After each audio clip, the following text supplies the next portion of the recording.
Buenas, buenas, estamos de nuevo. Corregí un par de cosas. Uy, está muy fuerte el micrófono.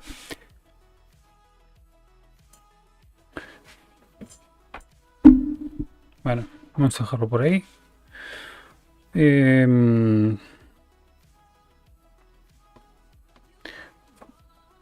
Bueno, vamos a ir con la parte de testing. Ya estuve leyendo esto hoy a la mañana. Poquito estuve leyendo, ahora me toca ver videos sobre testing. Así que voy a estar viendo los videitos sobre eso. Tranqui, así que bueno, voy a cortar la música y voy a subir esto para que lo puedan escuchar también. Ahí. Y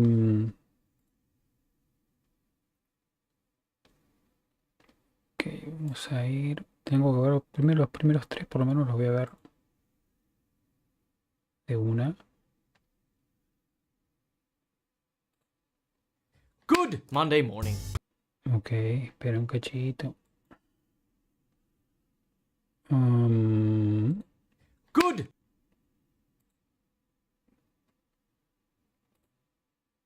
Esto por acá. Esto por acá. Esto por acá. Y ¿qué más? ¿Qué más? ¿Qué más? Bueno, vamos a estar viendo eso. Good Monday morning. Today we're going to start exploring unit testing in JavaScript. I think of unit testing as a software development technique where you divide your software up into small isolated units and then you write automated tests for those that verify that each unit works as expected. My main motivation for doing unit testing is to keep complexity from overwhelming me. We're going to look at how a piece of code always starts out simple, but eventually grows in complexity until it is too much to keep in our heads. I am MPJ, and you are watching Fun Function. That's not your friend. It is your friend.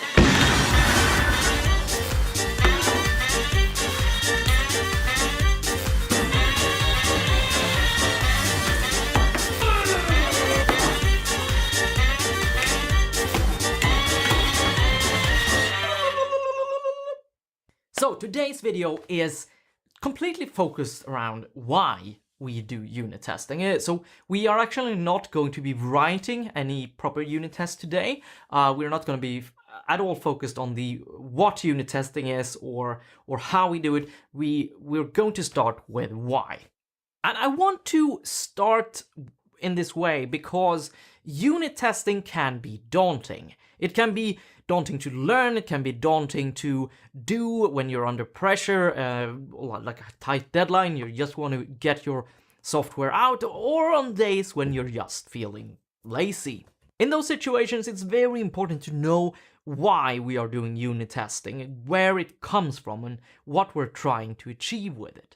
Alright, so let's imagine that we are running an online pet store that specifically targets people who own small dragons. In the checkout and some other places, we are going to display the order total, a sum of all the items that we currently have in our shopping cart. Somewhere in the code base, we're going to have this function called order total. That function is given an order and it outputs a total amount of all the items that are contained in that order.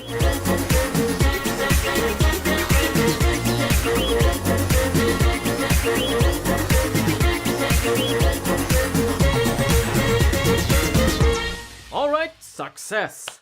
Let me walk through this code for you. So we have this example order here called sum order. This sum order has an item property with an array of dragons that have a name and they have a price. And the Dragon cage is slightly more expensive than the dragon food. It costs 800 things. And here we have the star of the show, order total. It takes an order and it accesses the items property here. It reduces all those items down to an order total by summing the price together. And then we call the order total with some order here, and we get a result, and that is 108, which is 800 here, plus 808. Did I say 108? 808. Huh. Hello, MPJ, your emotions here. I have not seen reduce before, and that makes me feel a little bit uncomfortable. I would rather use something that I'm used to, like a for loop. Hello, feelings. Benefits here. It's completely normal to be afraid of new things, but remember that new things become less scary the more you use them, and reduce is super useful, and I really urge you to learn it. It will really change the way you think about things. We actually made an episode about that you can find by clicking there. Excuse me for chiming in here. I would just like to this here. I would like some alternate. Yeah, this is a bit nicer. Now it looks like a table, right? That's nice. Okay, that looks beautiful in that specific case, but it would break in a linter in any real project. That is just indentation that is useful in just this specific case. That's valid points, but this video is about unit testing. Can I focus on that? All right, fine. This example to me seems very exemplary. This order total function here, this is already a cleanly separated unit function. It's in real code, things tend to be a lot more intermingled. I feel like this is just a very theoretical example. Yes, this doesn't feel like real code to me. Sure, this is absolutely an oversimplified example, but this again is it's just an introduction to unit testing. Can we look at what the code looks like right now and what we could learn here? All right, we can do that. I feel like this code order total, it doesn't need tests. It doesn't feel like it needs tests. It's very simple. Even with reduce, which I'm uncomfortable with because it's new, it doesn't feel like this is enough logic to warrant having an automated test suite. That seems like shooting a fly with a bazooka. Well, sure, it looks like that now, but even the most horrifyingly complex function starts out in a simple way. It's kind of like, what's the expression? Boiling a frog? Or do you boil a lobster? Is it a lobster? You put it in cold water and then you just increase the temperature until... You know, that's a good point. Let's try adding some complexity to this code. Let's invent some. Let's add quantity.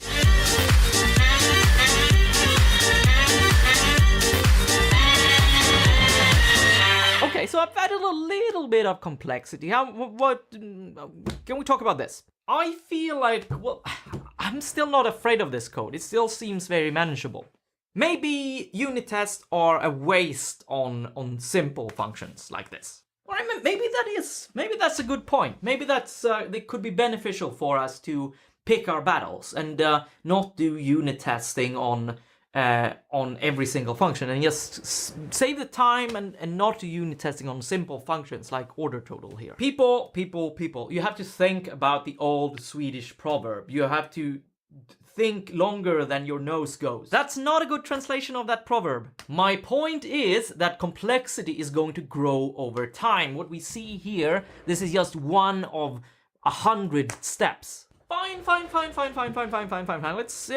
Let's try that hypothesis and just add even more complexity. Let's invent, let's add shipping, and if the order total is above $1,000, then shipping is free.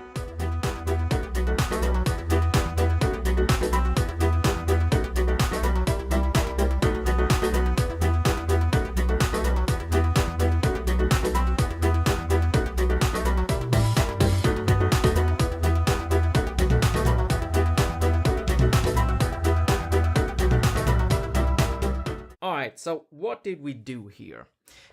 We extracted the total, like we started filtering the items first before doing the summing.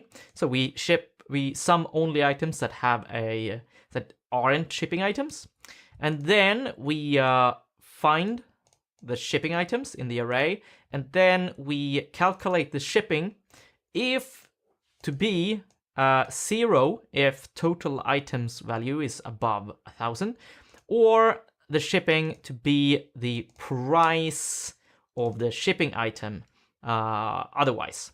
And then we add the two together, and then we eventually get the result down here.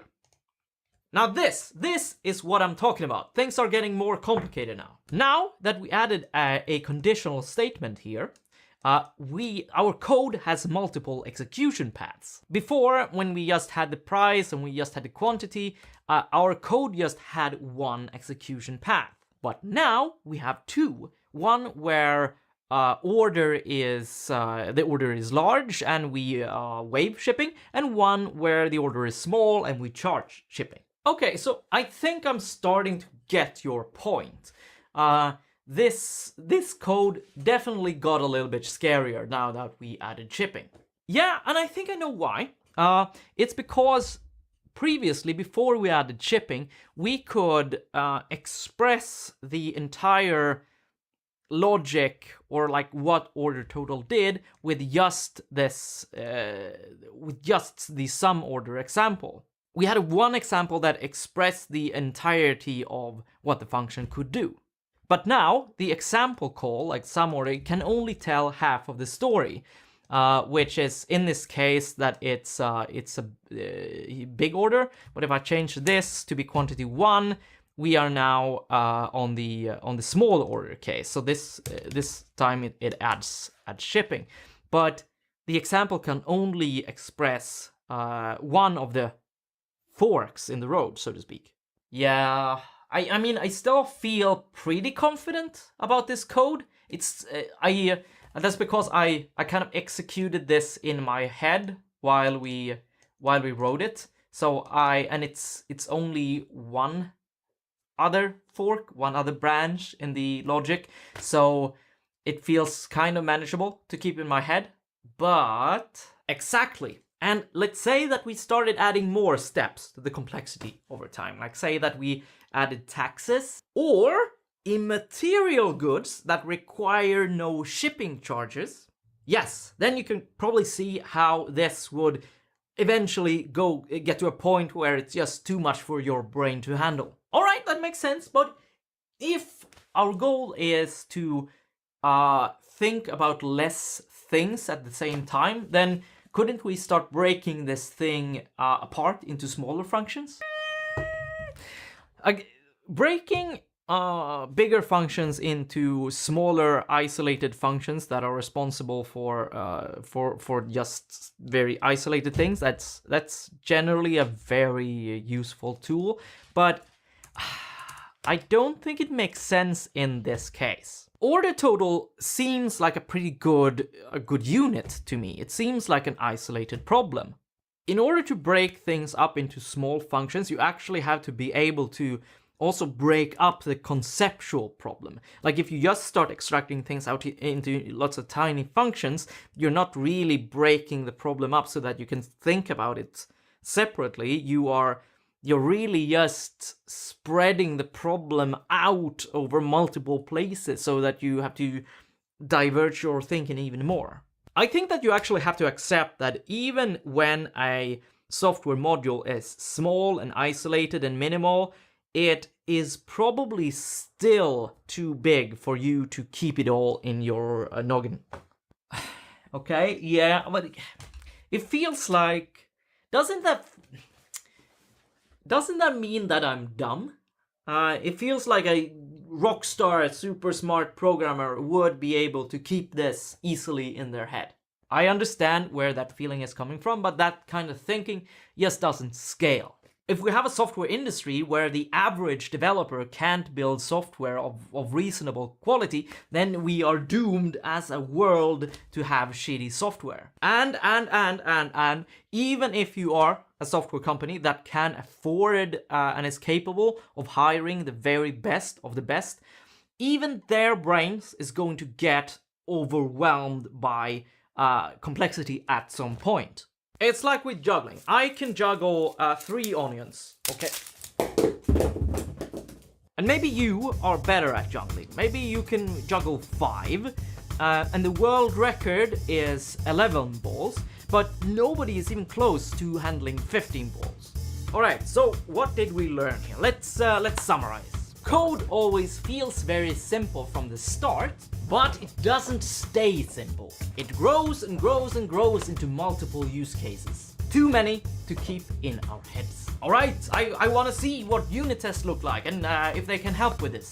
Which is what the next episode is about. You have just watched an episode of Fun Function. I release these every Monday morning 0800 GMT. If you are watching from the future, you can find next Monday's episode here. Otherwise, you can subscribe here so that you don't miss it.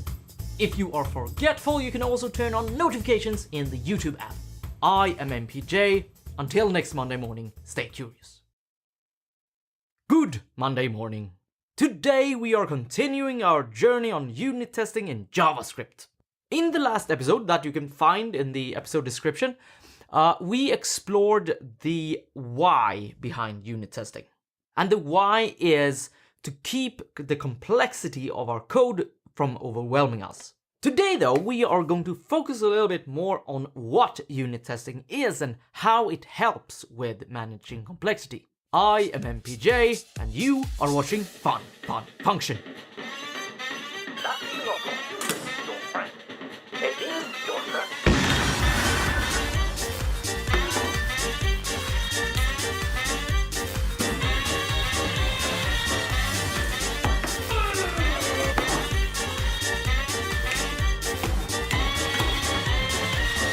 Last week we wrote some code. Order total, the function order total. Order total was a function that took a piece of data, an order, and grabbed all the items in the order and summarized them for us in an order total. Today we're going to write that same function, but we are instead going to do it with a test-first approach. I also want to state for the record that today I am enormously tired.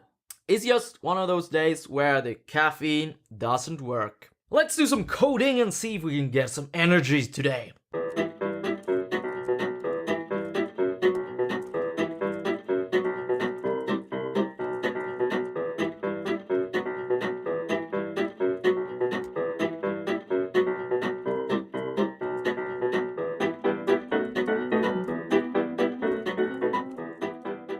Alright, here on line 1, we call order total with an order.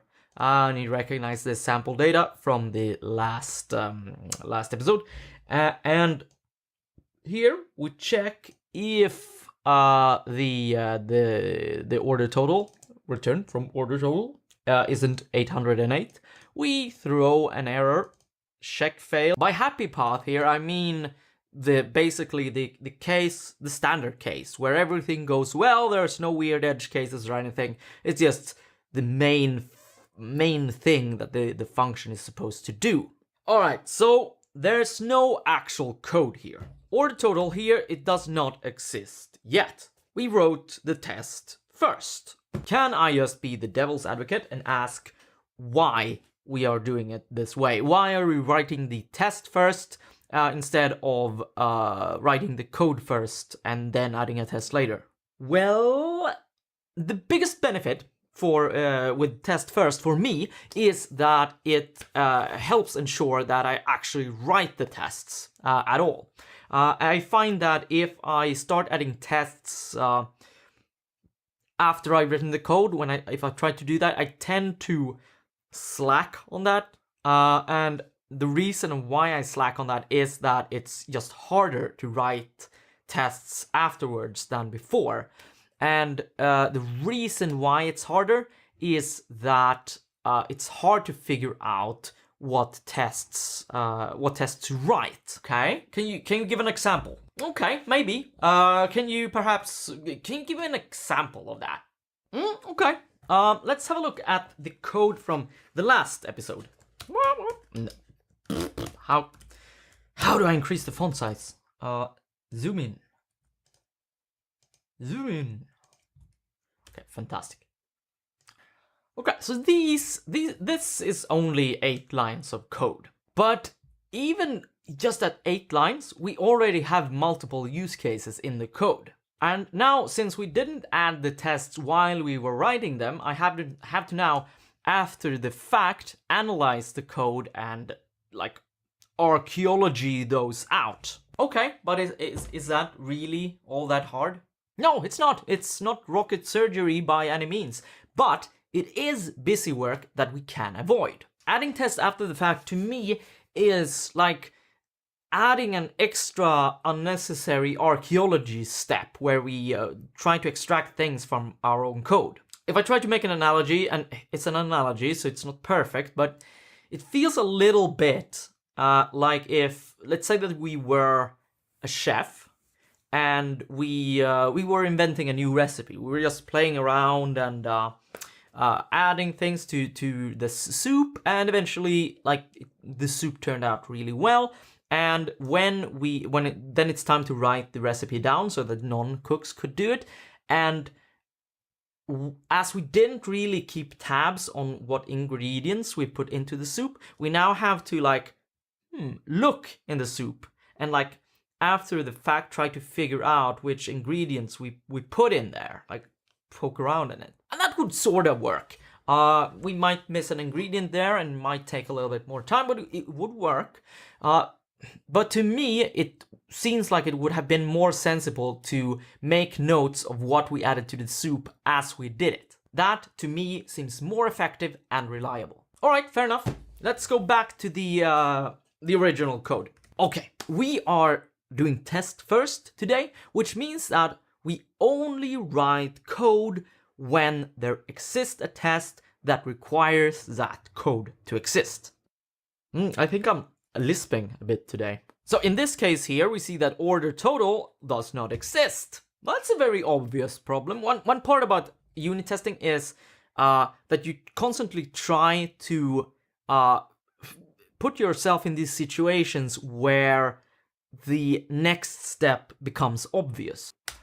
All right, function, order total. All right, now it fails for another reason. That's good progress. Again, unit testing is about making these small, very incremental steps of progress towards a goal. We create this very nice feedback loop for our work. It's almost a little bit like a game where when you hop on an enemy, like, that gives you a satisfying bloop when the Goomba goes away and dies. And now, like getting to a new level in a video game, we have a new challenge, which is that this check here, this fails, the happy path check fails because this is not 808, because this is an empty function and is returning undefined. So again, let's remember that when we are doing test first, we try to always only write code that is required by a test to pass.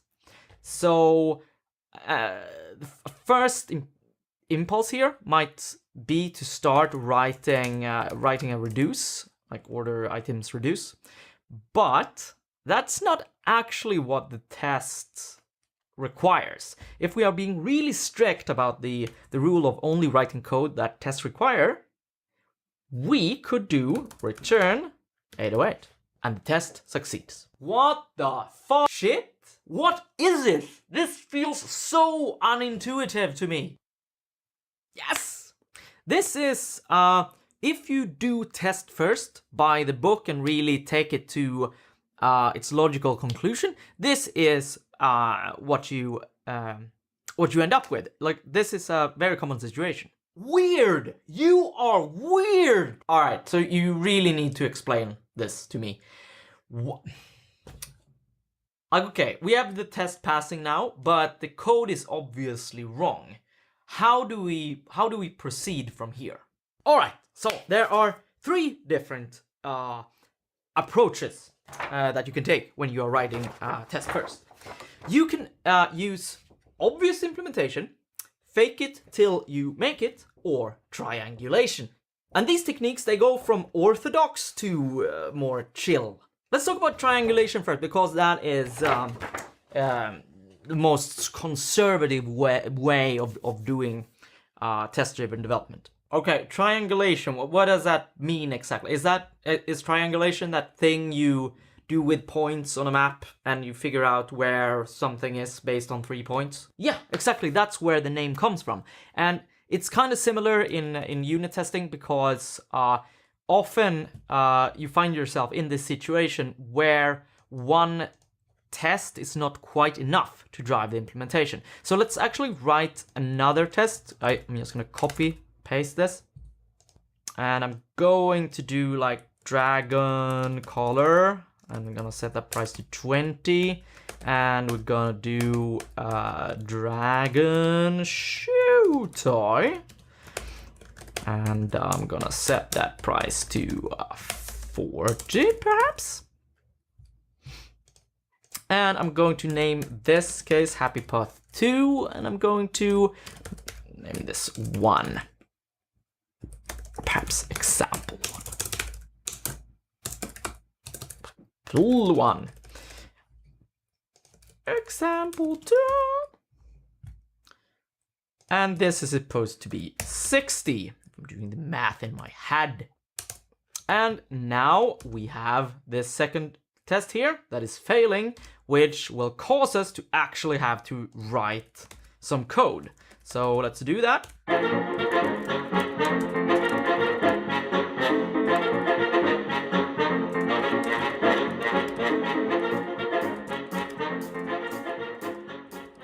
Are you getting this with the whole red-green cycle going on in test-driven, in test first?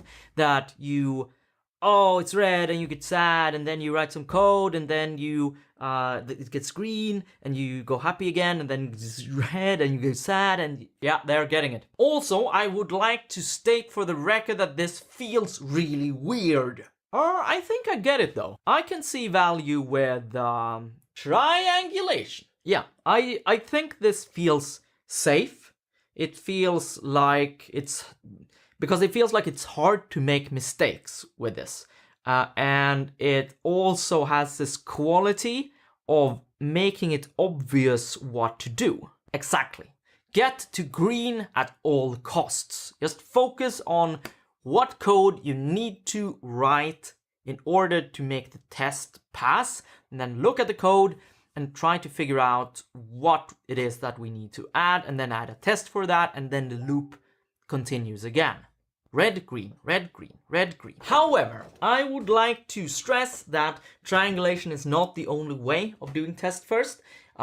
We could also have gone immediately for the obvious implementation once we had the first test, and just written this reduce function out, because it's still kind of obvious that that is what we are going for.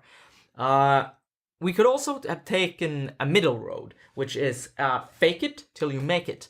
And that is kind of, yeah, that's in between. So what we would have done there is that we would still have first gotten to green as fast as possible by just writing the hard-coded value in 808. But then we would have immediately replaced it with the actual implementation. So you kind of, it's kind of in between. All of these are absolutely test-first techniques, but they are differing in their orthodoxness.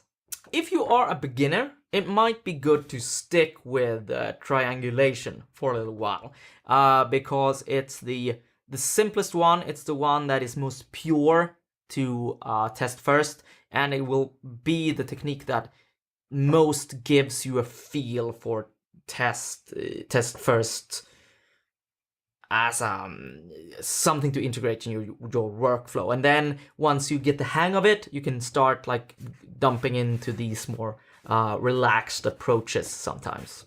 Okay, now that the initial weirdness feel has died down, I think I kind of like triangulation though, emotionally, conceptually. I can see it being a bit slow to work with, a bit slower, a bit more calmly paced, but it does have this huge benefit of giving me an obvious way forward all the time. That seems very calming to me. I can see myself jumping between these actually, but falling back to triangulation on days where I have more complicated problems, or perhaps on days where I'm, feeling a little bit lazy or just having a down day and I have a hard time thinking. Then triangulation could kind of keep me from doing these long thought jumps in my head and just keep me focused on the red, green, red, green, red, green loop. All right, let's add another test. Let's add quantity support.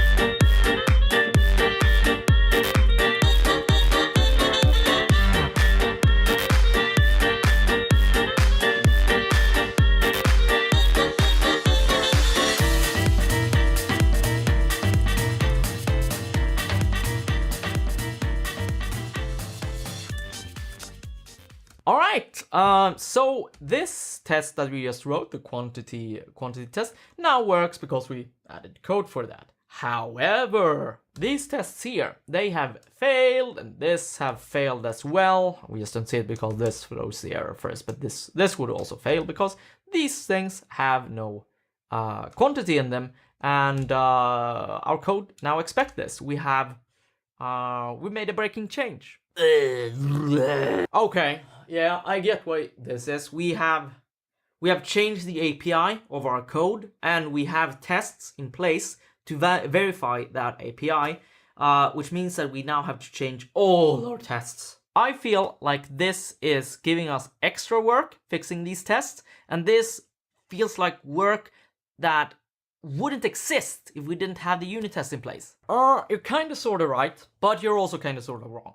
You need to have a little bit of imagination. In this particular case, this is mostly just extra work, but that is true only because we don't yet have any external code that is making use of our order total. Our test did break because we actually made a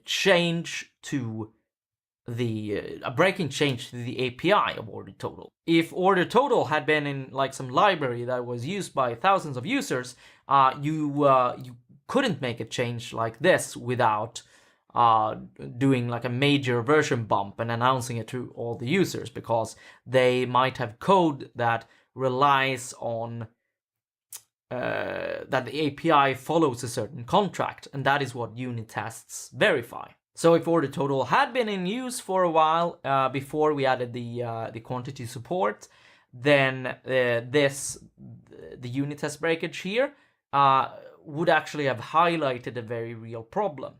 You know what? I was about to change these two tests here and add just add quantity 1 to them, but I think that we should pretend that code in the system is consuming this, and perhaps even third-party code in other libraries, because it's not unreasonable to think that something like order total might be very useful for many systems, and that you might want to change this logic, or share this logic, sorry. So let's actually make sure that both cases work. So I'm gonna quantity 0 there. Does that work? I think I have to put that in parents. Oh, no, it can't be 0. It needs to be 1. And yeah, this works now. Observing this code, it feels like we are baking in a bit much in the happy path examples now here. It feels like these are not actually testing the happy path now. They are testing the happy path and lack of quantity, the lack of quantity case. So what I'm actually gonna do is that I'm going to create a dedicated happy path case.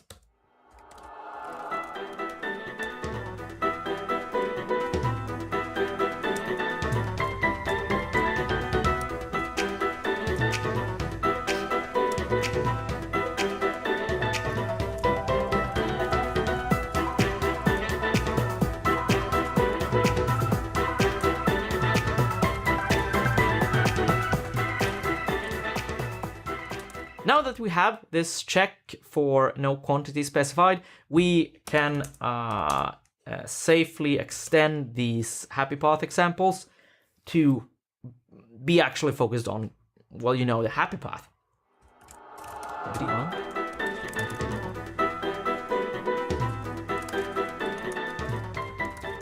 So as you see here, we keep the tests very small and focused on one thing only. So you see here that this test, for instance, there's a lot of things that this test does not test. It doesn't test, it only has one item, so it's not concerned with many items, and it also tests only the quantity case, like having no quantity case, like the implied quantity case. That is only this test is only concerned with that. The happy path test, it happens to test a little bit more, but these tests are, I use the happy path test mainly to get me going, to get started, and the happy path, it's okay that it tests a little bit more than one thing. But overall, unit testing, it refers to like order total as a unit that we can test in isolation. That's one way of interpreting the unit word in unit testing, but it's also important that each test is a unit, that it doesn't like test hog tons of code or hog tons of cases in one test. That becomes really hard to deal with when multiple things start breaking. It's much nicer to have each unit test be a unit. In this episode, I also focused a lot on the benefit of that unit tests have on, or test-driven development or test first has on dealing with complexity. But I want to make a segue here and also note that unit test also works as a communication channel, a really good communication channel to your future selves or your colleague. Because these tests basically double as very specific and very nice executable documentation for your code. Normal documentation with, you know, examples and stuff, that is also very nice, but unit tests are a very good supplement to normal documentation because they get really into the nitty-gritty of how exactly a function works. Okay, so what about, you know, test runners? I've heard about Mocha and Jest and Jasmine and whatever. Like, we have not used them here. We have just done these very hand-coded, handcrafted checks. Yeah, I have actually avoided introducing a test runner at this stage because I want you as a viewer to learn as few things as possible at the same time. If we introduce a test runner, you would have to learn a test runner while also learning the basic principles of test first and unit testing, and it just feels like we can introduce things sequentially. But test runners is what we are going to talk about in the next episode. Which brings me to that you have just watched an episode of Fun Function. I release these every Monday morning, 0800 GMT. If you are watching from the future, you can check out next week's episode here. Otherwise, you can subscribe here so that you don't miss it. If you are forgetful, you can also turn on notifications in the YouTube app. I am MPJ. Until next Monday morning, stay tuned.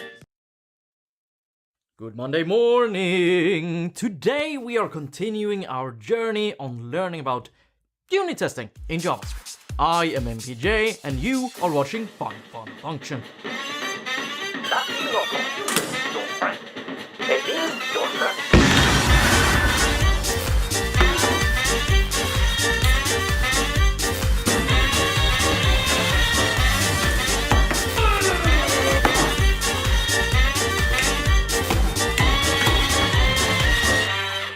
In the last episode, we wrote our very first tests, and they looked a little bit like this. Well, they looked exactly like this. These are the tests we wrote. Today, we're going to introduce a test runner to our unit testing suite, a tool that runs the unit tests for us. Up until this point, we have just been using straight plain old JavaScript. This is just the function, and then we have used these if statements with a check in them, and if they fail, we have thrown errors directly. All right, why use a test runner? I mean, why can't we just continue running tests directly in JavaScript? I'm not saying against it, but I think it's important that we understand why we're doing this. I am glad you asked, because I have shite loads of benefits. First of all, a test runner means that your code becomes a bit more dry. It removes a lot of duplication that would otherwise arise. It's terse. No, let me save that. Then you get pretty test results. The test runner will just give you nicer output than than just vanilla, having it run in a vanilla JavaScript. You get pretty test results. They are beautiful. They display nicely, and also they have the added benefit of running all your tests, so they won't. If test number 1 breaks, you will still get all the tests running, and not just, it won't stop at the first one. That's pretty nice. Having a test runner that with a syntax that your team is likely to be familiar with means that it's more predictable for the team. I mean, if you use a test runner like Mocha or Jest, that will look in a certain way, and your teammates will be able to quickly discern, like, okay, this feels like a test that I'm used to. Having a test runner also makes it easier to do integration with your continuous integration system. If you are familiar with what continuous integration is, you can check out my episode series on that here. It's very cool. But most importantly, I think that test runners give you the benefit of having infrastructure to run the tests. And the biggest one is having your test run automatically on each change. So every time you hit save, the test will run immediately, checking your code, kind of like a linter, but for the actual logic of your code. It's very, very powerful. All right, so what we're gonna do first is, I think that we're gonna install a test runner first. And what I want to do, we need a package.json first. Let's create an integrated terminal, and I'm in the correct directory. Let's do npm init. Whoops, init. Hang on, sorry about that. Right, package name, test runners, that's fine, version fine, description, I'm just gonna press enter. It's not, we just want the package.json. Cool, so that we can install packages. And I'm going to do npm I save dev, I think that's it. and so that this gets installed as a development dependency instead of a normal dependency. Not that it matters exactly for this case, but sure. We're gonna install Jest. So why Jest? Of all test runners, why are we using Jest? Why not Mocha or Jasmine or Hubble Blue? Test runner choice is not super important, but the reasons why I've picked Jest for these episodes is that first, that Jest is very established. It's the framework. It's a testing tool that comes bundled with the Create React app, the boilerplate that Facebook provides for React, which means that it has quite a bit of weight and a lot of usage due to that. And Facebook also dog foods and builds this internally, so they have people hired working on this thing. It's been around, it's battle tested, and that is a very nice trait for a software development tool, I think. But it's also nice because it's ready to use, which makes it a bit more. That makes it truly unique because you can get started right out of the box using Jest. It includes both an assertion library and a mocking library, which is fantastic. So you don't have to start picking tools together in order to get going. You can, but it comes with batteries included. That is nice. All right, let's check out the package.json. So you see here that now, Jest is now a dev dependency here. So now we have Jest installed. Next up, I would like to break this code and test file, which has our code, our function that we are building, and our tests. Like, these are all bundled in one big file, because in previous episode we were just running the JavaScript straight up, because I didn't want to distract you with the test run. I want to show you the principle of unit testing first. What we're gonna do is break this up. Let's do that. Let's first create a file called order total.js. And I'm going to go into this file, cut this out, and paste that into order total. And we're going to export it, module.exports, order total, hello. And then we are going to take all of this stuff here, all the tests. I'm going to cut that out, and then I'm going to create a new file called order total.test.js. Hello. I think that's it. And we need to also, we don't have an order total in this file yet, so we need to const order total require order total. Total order total.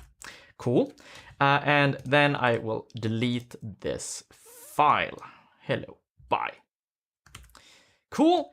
Now I'm going to go to package.json and we're going to define our test script here. There's the scripts part of the package.json, and there is one predefined test here, which just says echo no tests, error no test specified.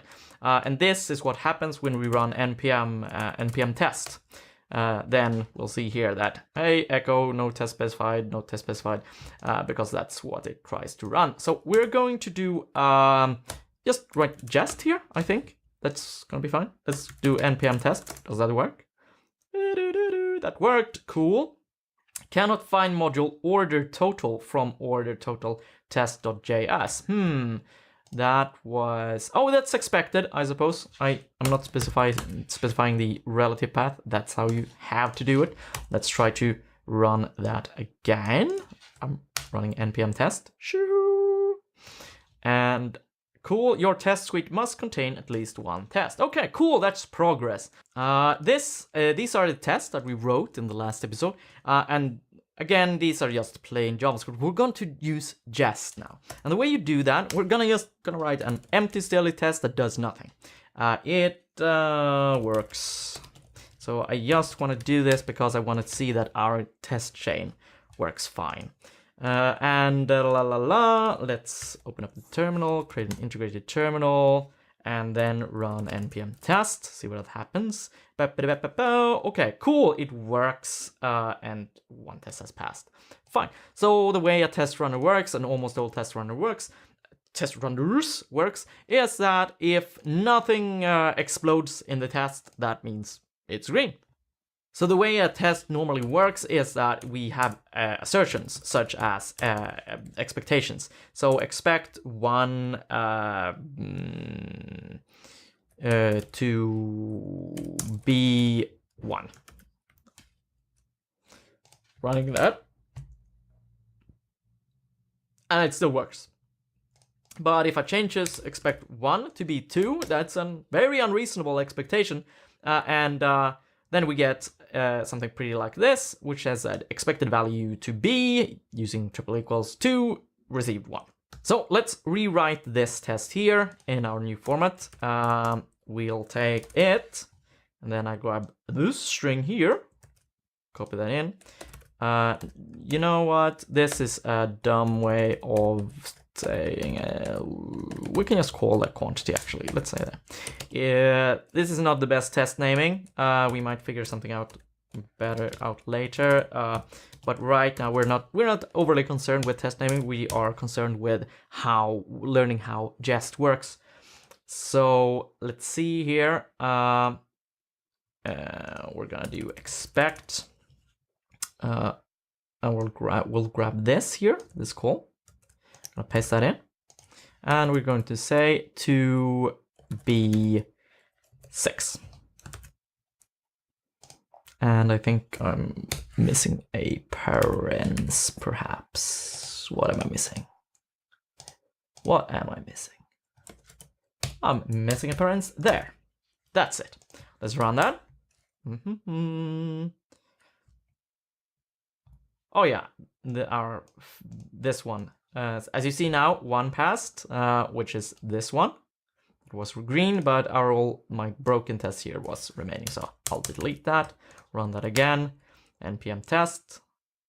Cool. All right, so I keep typing npm test here again. It's not too much work, but it would be cool if it was work that we didn't have to do, and we don't. I will go into package.json, and I'm going to create a new script called watch, and that is going to be just dash watch. And now, oh, hang on, I think I need to also specify what files to watch. I'm going to run npm watch. Oh, no. That's I can't just type npm watch. That's a special thing for npm test. And so test is special. Watch. In order to run that, I need to do npm run watch. That should work. Yes, cool. And if I close this and I I can delete that because we have already implemented that. So every time I save now, the test reruns. So let's say that I change this to 7 and save, bam, it will fail. And if I change it back to 6, bam, it will succeed. This creates a really nice feedback loop of immediacy, like red, green, red, green, red, green. Very nice. Oh, by the way, let me go back. I mentioned before that a test run helps with keeping the code a little bit dry. So I'm bringing back this sorry. Oh, had food. Order total here. If I select this and I drag up here a little bit, you'll see that it's 141 characters selected, but with this thing here, it's only 136 characters selected. So it's a bit more terse. We actually don't need these characters here either. Those are unnecessary since we just have one assertion, and now it's even smaller. It's also a bit nicer, easier to read because the assertion is at the front. We could probably wiggle this with the manual. I don't know, but I don't know. It's just short and it's easy to read. The syntax becomes very nice. So let me delete that, and let's start going through implementing the other tests as well. So we have check that no quantity specified. So it I'm gonna paste that in. No quantity specified. Whoa, sorry. And oh my god, I'm having a hard time typing it today. That's a lie. I always have a hard time typing. And I'm pasting this in here. Oops, sorry about that. Paste. And then I expect this to be, what was it? 3. Kaboom. And now 2 tests are passing. Whoop. And look how nice and pretty this is with these green check marks that feel really good. And I proceed. Let me actually go down here and have this a little bit smaller. I'm going to take this one. It says check fail. Oh, happy path example 1. Happy path example 1. And we do exactly the same thing. We grab this here. And I'm going to expect this call to be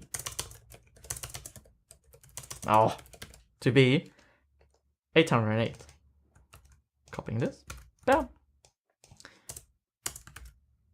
And we now have 3 passed.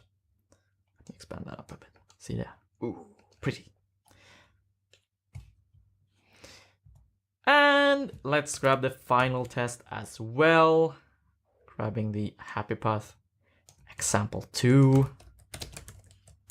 Dum, dum, dum. And I'm grabbing the order total.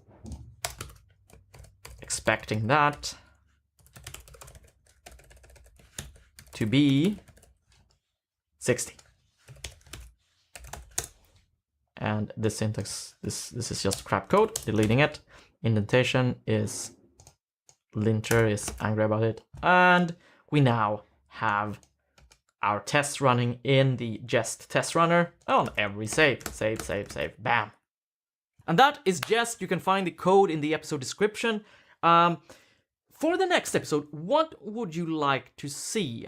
There are many steps that we can take from this, but I would like this to be audience driven. So if you have any questions about anything, please write them down below, and I will either answer it or I will use your question as a basis for the next episode. You have just watched an episode of Fun. Muy interesante.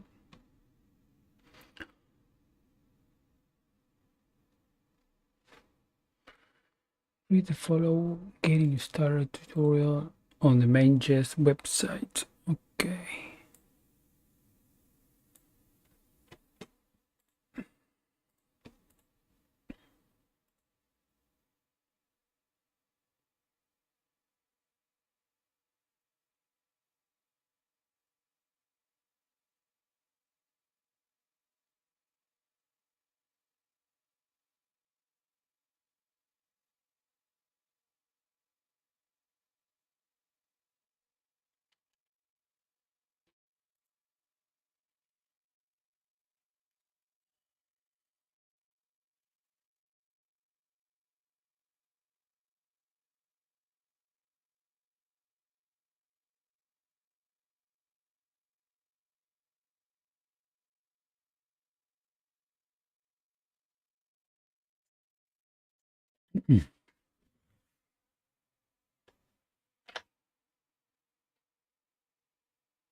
Ok, vamos a crear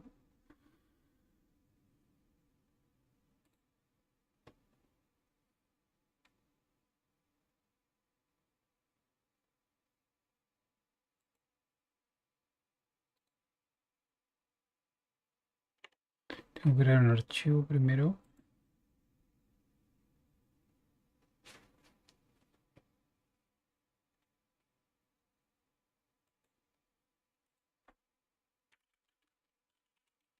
npm-i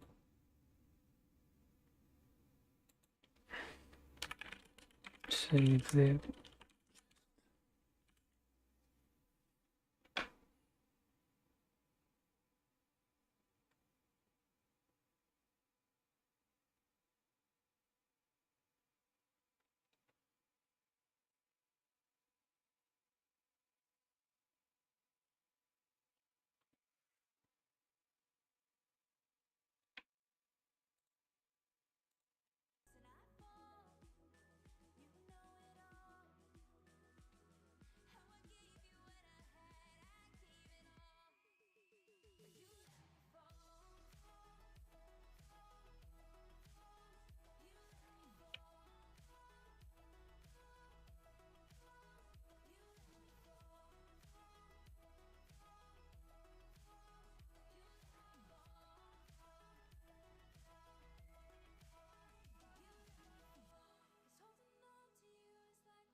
Bueno, estuve leyendo un poco sobre testing. Estos proyectos ya los tengo realizados, así que tengo que hacer los tests y ver qué anda.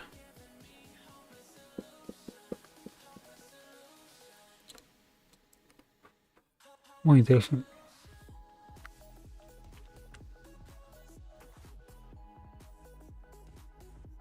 Testing son 1, 2.